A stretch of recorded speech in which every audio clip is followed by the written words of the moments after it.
Welcome to America's Commercial Real Estate Show, your source for intel, forecasts, and success strategies. Hello, I'm Michael Bull. Thanks for being with us. This segment is brought to you by Apto, a commercial real estate leading web-based software for commercial real estate brokers. Check out apto.com. Today, our title of our show is Frothy Market or Beginning of a Golden Age. I think everyone is asking questions today. What is tax reform doing to commercial real estate?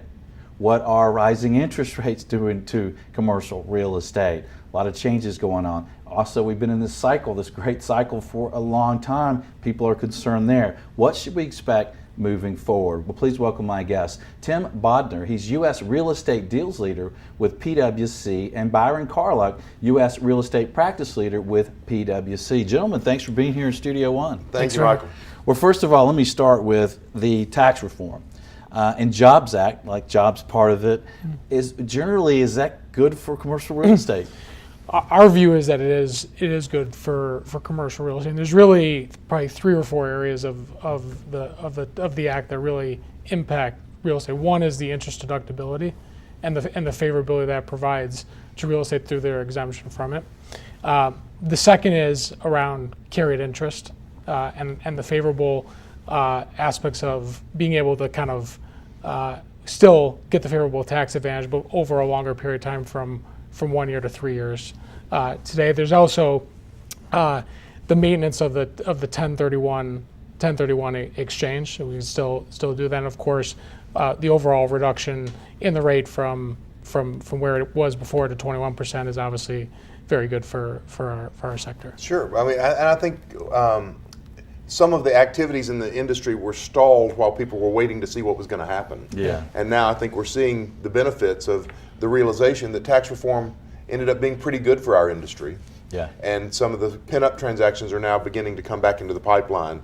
Activities looking good for 2018, despite the fact that interest rates are beginning to rise. Yeah. Mm-hmm. Well, that's a good point.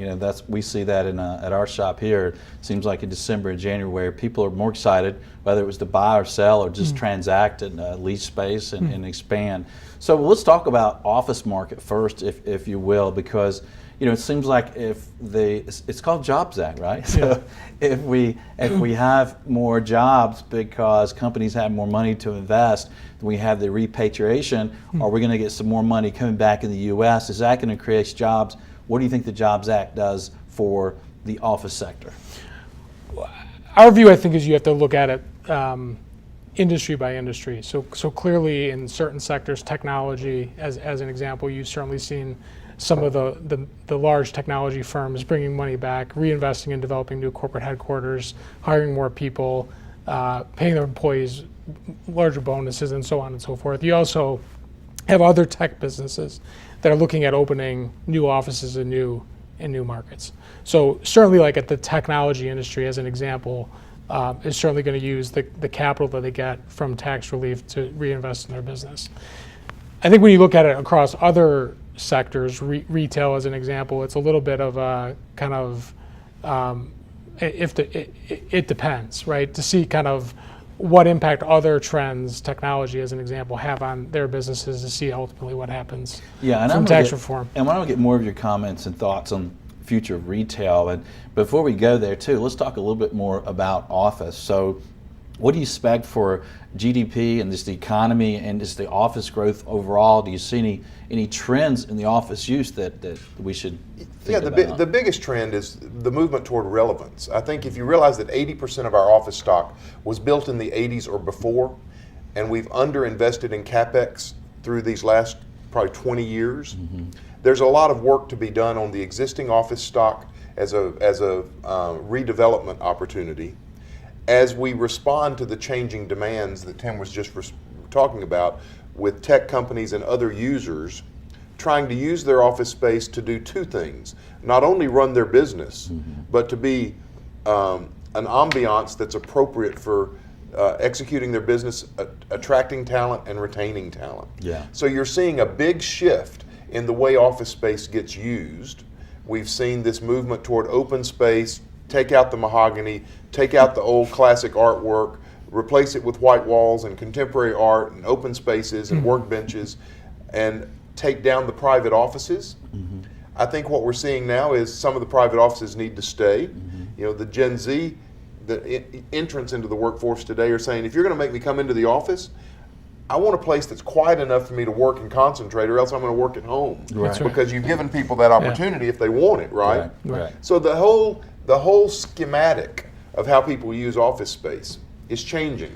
Yeah, and one of the changes in the Tax Act, right, where if you invest in CapEx and say you're renovating an office building, you can write that off in the first year and not have to spread it out over 15 years or something. Correct. You can, yeah. So that might be a stimulus. I know I got a call from an office investor that on a building I showed him that needs some work, and all of a sudden now he's very interested again. I'm like, hey, maybe that is a stimulus.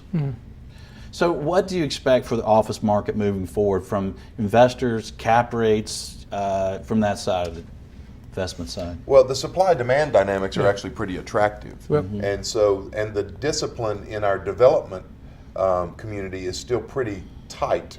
It's hard. It's you may find the equity, but it's not real easy to get a construction loan for new development today. So the supply-demand dynamics are going to dictate how we manage the growth in demand, even though renewal activity seems to often result in reduced space being taken down. There still appears to be positive demand for space.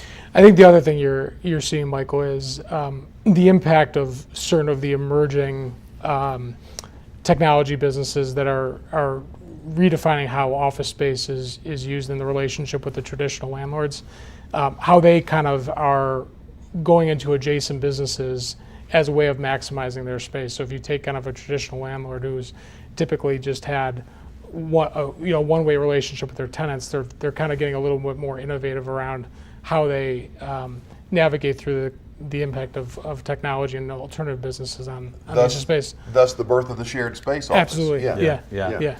What about the tax law changes and a company's decision to lease versus purchase? Are there some changes there that we might want to think about? We are certainly seeing across sectors in industry companies looking very hard at whether they want to own real estate in the long term. And a lot of that is when you look at where the market is today, pricing is very favorable. And if you think about some of the threats that we've been talking about on those sectors, what are sources of capital that they can draw upon to reinvest back in the core business? And so certainly we are seeing a lot of companies across sectors spending a lot of time giving very careful thought to that, and that is fundamentally a lease versus own decision in the long run. And partially driven by the leasing project, Absolutely, right? absolutely, yeah. You might explain what the leasing project is. Yeah, so they changed the accounting rules, the accounting standard setters changed the accounting rules around the lease accounting standard. It becomes effective for public companies on January 1 of 2019, for private companies around effective January 1 of 2020. And effectively what it does, simplistically, without getting into the technical nuances, is it requires lessees for leases longer than 1 year to bring all those leases on balance sheet. So the impact that has on leverage considerations, debt agreements, and compensation arrangements, systems, technology, all sorts of impacts is something that people are spending a lot of time also giving careful thought to. And you think about that, I mean, it brings real estate out of a footnote up to the boardroom. Right. For say, what we lease all this real estate, we own some of this real estate. What do we do with it? And how is it relevant to our operations? And how does our footprint need to change going forward? So you're seeing everything from corporate real estate looking at redeveloping what they have, selling off some of what they have, reducing some of what they lease in one area, and maybe expanding their footprint in others. I had a client recently come and say, can you help us shrink our footprint in the Western world and use our savings to grow our footprint in the emerging markets? Those kind of discussions really bring real estate front and center to the boardroom. Yeah, yeah, they sure do. And there's a lot of concern about retail moving forward. There's been a lot of changes there.